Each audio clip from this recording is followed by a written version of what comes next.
When Bugatti rolled out the Chiron, it seemed there was no way to beat it. Topping 304 miles per hour, it was the fastest supercar in the world and had luxurious leather interiors. Couple that with a balanced 16-cylinder engine so you get zero vibration or noise in the cabin, and you had the perfect marriage of a race car and a luxury car that you can use every day. That was until Bugatti blew its own creation out of the water and replaced it with the brand new Bolide, which happened only a few hours ago. Everything you need to know about the car is right here, so stay tuned. Welcome back to our channel, and if you haven't already, make sure you subscribe and hit the bell icon so you never miss an upload. Without further ado, let's jump right in. One thing is for sure, you'll have quite an experience trying to use this on regular roads. Bugatti Bolide has been made for the track, and the name is enough to tell you that. Bolide in French means very fast car, and indeed it is, with a top speed of 311 miles per hour. According to Bugatti, it takes 3 minutes and 7 seconds to complete a lap of the Le Mans, beating Kazuki Nakajima's previous record of 3 minutes and 15 seconds. The Bolide is a modified version of the 16-cylinder 8.0-liter engine in Bugatti Chiron, but built to be super light. It's only 2,734 pounds and 39.1 inches tall, plus incredibly powerful with the quad-turbo W16 engine and 1,825 horsepower. With all that punch in a lightweight, track-only race car, it's not a surprise that the Bolide is basically a rocket. It can go from 0 to 62 miles per hour in a mere 2.17 seconds and 0 to 249 miles per hour in 12.08 seconds. Impressive, right? It is kept light thanks to lightweight carbon fiber and titanium alloys. The turbochargers attached to the engine were designed to allow for more power at higher speeds, and Bugatti's high-performance lubricating was actually redesigned specifically for this car, so the car can round corners at high speeds without causing the oil to move away when it's needed. Additionally, instead of the water-to-air cooling you usually see in race cars, the Bugatti Bolide has air-to-air cooling with water pre-cooling to deliver optimal performance. The inflow happens in the front through the internal and external air ducts. 2 water coolers in the front axle provide an efficient radiator system, which is common even in F1 race cars. Basically, this car knows how to keep it cool while it sets the track on fire. While these features are certainly jaw-dropping, the car isn't just about functionality and speed on the track. It's also about the design and the feel. After all, for the second most expensive race car in the world, only pending confirmation from Bugatti of course, it definitely can't compromise on that aspect. The design of the Bugatti Bolide is like it's from a different world altogether and has some seemingly simple but beautiful sculptural elements to it. We'll start with the wide front end. It has cutouts in the hood to give you a peek at the car's suspension, and the heavily vented front fenders and quarter panels tell us it took a lot of inspiration from F1 racing cars. On the side of the cutouts are 4 LED strip lights in an X form, which you will actually find in the back too,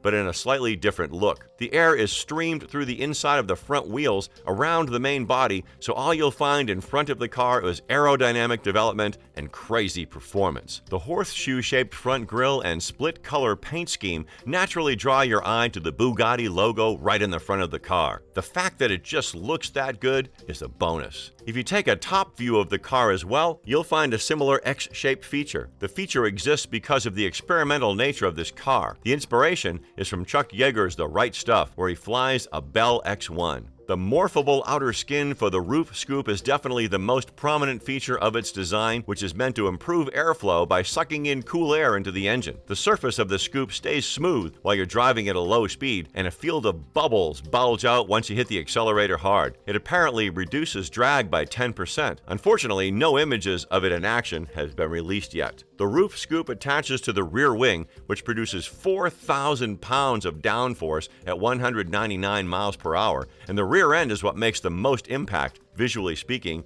there are 4 huge exhausts in the center of the large LED X and allows the diffuser maximum performance. It looks good, but it's all functional. Everything you see here around the exhaust is for extracting hot air from the engine compartment. A lot of things about this design is a nod to the Type 35, the most successful of the Bugatti racing models from way back in the 1920s. It's all about building a bridge back to the old days when the Type 35 won over 1,000 races, averaging 14 races a week. When you open up the car using the butterfly doors, it's clear to see where Bugatti's priorities lay when making this car. With the Bugatti Chiron, we saw performance following form, meaning the Chiron was all about luxurious comfort and elegant design, with power accommodating for it. But with the Bugatti Bolide, we see the form followed performance. All the comforts of the Chiron were essentially stripped away, and the car was built smaller, lighter, and faster, with just enough space for a driver and a passenger to sit. The two racing seats come with 6-point harnesses,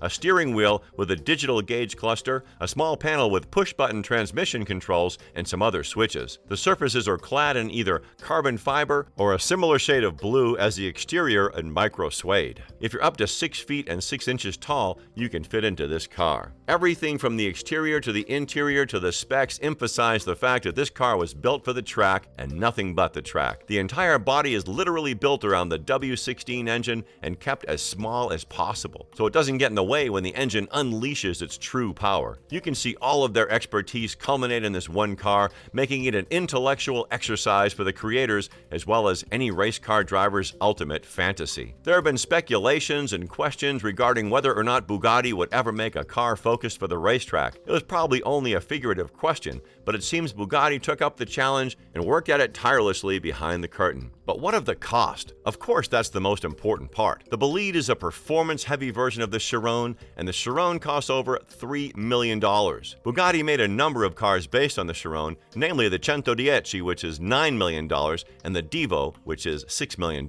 While no official price has been mentioned anywhere yet, it's safe to assume, given these specifications, that it won't be anything less than $10 million, even if it's not the upholstered seating you get in the Chiron. There likely won't be another like Bugatti Bolide, what with Bugatti being forced to downsize and go fully electric. Aside from that, it also faces another problem. There have been media reports and rumors that Volkswagen is planning to sell the brand to Rimac, a Croatian company that manufactures electric cars. There are no confirmed reports yet, and both parties have declined to comment. Either way, the Bolide seems like the perfect au revoir. According to the CEO of Bugatti, Stefan Winkelmann, the Bolide showcases the true power and capability of the W16 engine by trimming the superficial luxuries and focusing on creating a body that enhances its power. Certainly something that Bugatti superfans will be thrilled about. Well, that's it for the brand new Bugatti Bolide. What do you think? Let us know in the comments down below. Before you go, make sure you've subscribed to King Luxury so you get more videos all about luxury. Thanks for watching, and we'll see you next time.